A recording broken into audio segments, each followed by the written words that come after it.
अस्सलाम वालेकुम, कैसे हैं आप सब। Welcome back to my channel. Imad Wasim साहब किसी को इंटरव्यू दे रहे थे, वहाँ पे उनके होस्ट ने उनसे पूछा कि भाई बाबर आजम या विराट कोहली किसको आप किस पे फोकस देंगे। सो उन्होंने खैर पहले थोड़ा सा वक्फा लिया, उन्होंने पहले सोचा, देन ही सेड कि बाबर आजम। एंड डेफिनेटली खैर बहुत से लोग बात कर रहे हैं कि ये हो गया वो हो गया, पहले इस तरह की बात की, फिर उस तरह की बात की, या जियो पे जो उन्होंने प्रोग्राम अटेंड किया था, कुछ जो वो जिस पे वो पार्टिसिपेट कर रहे थे ताबिश हाशमी के साथ, एंड अच्छा खासा खैर वहाँ पे भी ऑडियंस ने उनका रिकॉर्ड लगाया था। तो दैट्स वाई है कि लोग कह रहे हैं कि अब सॉफ्टवेयर अपडेट हो गया and this and that, but I think being a Pakistani, Babar Azam को डेफिनेटली हम फोकस देते हैं विराट कोहली पे। बीइंग अ पाकिस्तानी, नॉर्मली अगर बात करें, बीइंग अ क्रिकेट लवर अगर बात करें, so definitely Virat Kohli is way way ahead of from Babar Azam, क्योंकि डेफिनेटली विराट कोहली ने बहुत ही आउटस्टैंडिंग परफॉर्मेंसेज दी हुई हैं एंड काफ़ी टाइम से वो खेल रहे हैं। बाबर आजम तो जस्ट अभी कुछ 5-6-7 साल से है कि वो खेल रहे हैं। So by the end of Babar's career फिर देखा जाएगा कि where is Babar standing and where was Virat Kohli when he was retired. So मेरे ख्याल से खैर दोनों के करियर के एंड पे देखना चाहिए। डेफिनेटली विराट कोहली का करियर पहले एंड होगा और बाबर आजम ने का अभी माशाल्लाह काफ़ी क्रिकेट बाकी है। सो है कि जब बाबर आजम अपना करियर एड करेंगे, जब देखा जाएगा कि भाई बाबर आजम के क्या स्टैट्स हैं, बाबर आजम की क्या परफॉर्मेंसेज हैं एंड विराट कोहली की क्या परफॉर्मेंसेज हैं, तो फिर आप है कि डिसाइड कर सकते हो कि भाई कौन किससे आगे है।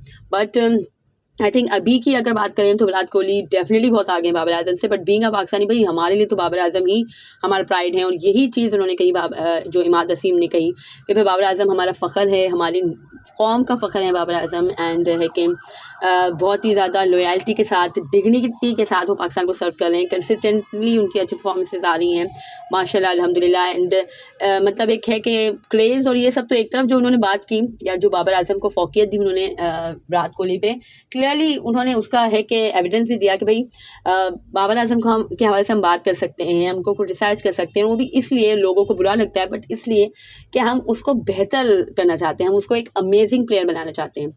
और खैर उन्होंने पहले भी बात की हुई है, अगेन वो कुछ है कि किसी शो में ही वो गए थे तो उन्होंने कहा कि मैं चाहता हूँ, ये मेरी ख्वाहिश है कि बाबर आजम एज प्लेयर है कि एज कैप्टन तो चलो नहीं जिता सके, बट एज प्लेयर है कि पाकिस्तान को कोई ट्रॉफी जिताएं एंड बाबर को जितानी चाहिए। एंड अगर कोई कर सकता है तो वो बाबर आजम कर सकता है। इस साइड इतना ज़्यादा उन्होंने कॉन्फिडेंस उन पर शो किया था। एंड डेफिनेटली हर किसी को वही है, ये रिकी पॉन्टिंग की भी लास्ट ईयर ही कुछ I think T20 world cup से पहले की कुछ स्टेटमेंट था कि अगर तो पाकिस्तान को वर्ल्ड कप विन करना है तो बाबर आजम को ही करना पड़ेगा, क्योंकि इसके अलावा और कोई नहीं कर सकेगा। सो डेफिनेटली बाबर आजम अगर अच्छा परफॉर्म करेंगे तो ही हम कुछ कर सकते हैं किसी भी मेगा इवेंट में। सो मतलब again coming back to Imad Wasim ने जो बात कही, तो डेफिनेटली उन्होंने कहा कि भाई पाकिस्तान का फ़ख्र है, पाकिस्तान की कौम का फ़ख्र है बाबर आजम। एंड बहुत ज़्यादा डिग्निटी के साथ उन्होंने पाकिस्तान को सर्व किया है थ्रू आउट द ईयर, जितना भी क्या उन्होंने क्रिकेट खेली है बहुत ही अच्छी खेली है। और एक है कि अनरियल एक कंसिस्टेंसी भी है उनकी अल्हम्दुलिल्लाह माशाल्लाह। सो माशाल्लाह मतलब वही बात है कि इस तरह की कोई बात होती है, Babar Azam being a fan of Babar Azam बहुत ही ज़्यादा प्राउड फील होता है, मुझे तो खैर होता है। और अगर आप भी बाबर आजम के फ़ैन हैं तो मुझे कमेंट सेक्शन में बताइएगा कि आपको भी इस तरह से आप ओवरवेल्म अपने आप को फील करते हैं या नहीं। और खैर इसके अलावा भाई हमारे शाहीन शाह अफरीदी, हमारे शादाब खान, जो कि जो हमारी मेन टीम का हिस्सा है, T20 टीम का स्पेशली, वो परफॉर्मेंस नहीं दे रहे हैं। मैं तो वैसे ही मुझे तो बड़ा खौफ आ रहा है इस T20 वर्ल्ड कप से कि हम क्या ही करेंगे भाई। ना शाहीन फॉर्म में है, ना शादाब फॉर्म में है, ना रिजवान से कुछ हो रहा है, और पता नहीं भाई हमारा तो क्या ही होगा इस वर्ल्ड कप में, कहीं अर्ली स्टेज पे ही अंबारी ना हो जाए, बस अल्लाह ही रहम करे। तो खैर हमारे शाहीन शाह अफरीदी की आज का दिन और उससे पहले का भी दिन बिल्कुल अच्छा नहीं था, विकेटलेस रहे थे वो, आज भी वो विकेटलेस रहे हैं। And at the same time खैर मोहम्मद आमिर ने अच्छी परफॉर्मेंस दी है। मोहम्मद आमिर ने 4 ओवर्स में कोई मेडन नहीं कराया, बट है कि 26 रन उन्होंने कंसीड किए, 3 विकेटों को उन्होंने अपने नाम किया। शादाब खान की अगर ओवरऑल हम है कि बात करें, बाय द वे उनसे 4 ओवर्स पूरे भी नहीं करवा रहे हैं जो भी कैप्टन है रेजर पाइपर के, बट या एक है कि शादाब खान की ओवरऑल अगर परफॉर्मेंस की बात करें IL T20 में, तो 9 ओवर्स उन्होंने कराए हैं, 101 रन वो अभी तक कंसीड कर चुके हैं। एंड कोई भी विकेट उनको अब तक नहीं मिली है, यानी 3-4 मैचेस वो खेल चुके हैं डेजर्ट वाइपर्स के लिए IL T20 में, but still he is wicketless. So भाई बहुत ज़्यादा कंसर्न है मुझे तो। और इकॉनमी देखो तो भाई 11.2 की इकॉनमी है उनकी, तो बहुत ही ज़्यादा कंसर्न की बात है ये, स्पेशली शादाब की फॉर्म। तो शाहीन तो चलो अभी है कि कुछ तो ऑन एंड ऑफ कर रहे हैं, but Shadab is a big concern.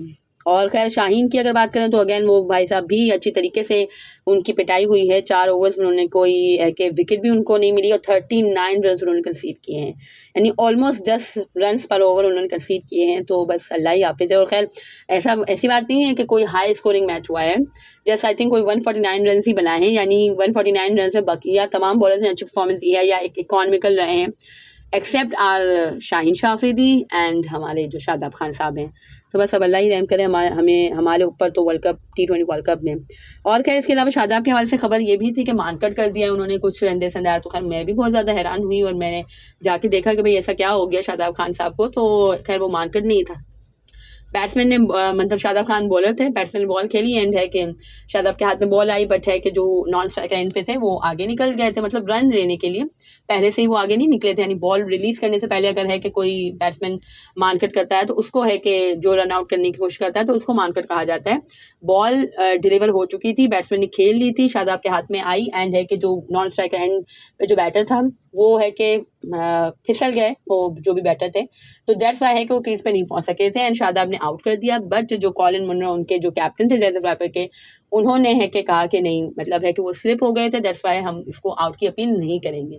So definitely that was a kind gesture, but at the same time Shadab ने मानकर नहीं किया था, that was run out and अगर कर भी लेते तो कोई वो नहीं था, स्लिप होते हैं तो हो ही जाता है। हमारे जो कौन थे हमारे साइमन यूसुफ साहब, वो भी स्लिप हो गए थे न्यूजीलैंड में, विकेट पे जो है कि वो रनिंग कर रहे थे तो स्लिप हो गए थे, दैट्स वाई वो रन आउट हुए थे। बट वही बात है कि इस तरह का गेस्चर हर कोई शो नहीं कर सकता है। सो खैर that was it from this video. अगर आपको मेरी ये वीडियो पसंद आई हो और अगर आप मेरी बातों से एग्री करते हो तो डू कमेंट लो या डिसएग्रीमेंट भी अगर आपका कुछ हो, so just comment down below and subscribe to my channel for more such content. अल्लाह हाफिज़।